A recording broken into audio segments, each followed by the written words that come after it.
thought the easiest way to get through all of these quickly for the purposes of Girl Scouts was to make a video. So I'm going to tell you about the sea beans that I have in my collection. The first one is called a sea heart, obviously because it is sort of heart-shaped. This one not so much, but some of the other examples you see online really look like hearts, and it is the biggest one I have. You can tell by how much it takes up in my hand. The next one I have is called a grenade pod because it looks kind of like a grenade. It's all bumpy and rough.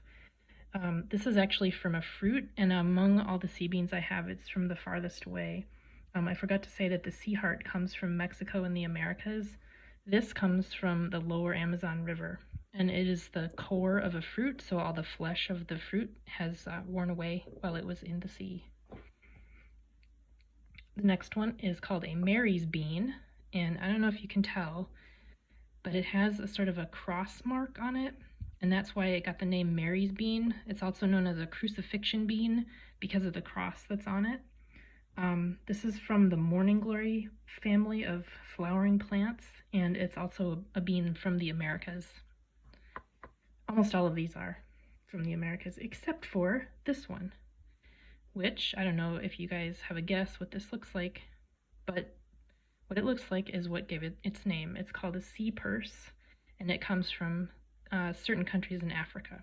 Looks like a little purse. The next one also looks like something really familiar. What does that look like to you? If you said hamburger, you would be right. This is called a red hamburger bean, and it comes from the Caribbean. And although it is brown, the way that you can tell it is a red hamburger bean is because right here it has a little shape that looks like a smiley face. And this one still has dried salt on it from the ocean. The next one is also a Caribbean bean. It's kind of hard to tell, but it's got little tiny stripes that go around it. And this is called a brown knicker bean. It got its name from a Dutch word knicker, which meant marble. And as you might know, the Dutch colonized parts of the Caribbean.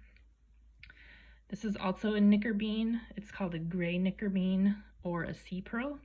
And again, comes from the Caribbean. And then finally, I have three little guys that are hard to identify based on pictures I found on the internet. There's some possibilities of what these might be. They could be railroad vine, they could be soapberry, or they could be moonflower, or they could be something else completely different. I'm not sure, but they're tiny. You can see, smaller than a penny. That is it for sea beans, and these all washed up on the shore of Texas, by the way. That's where my friend's mom collected them.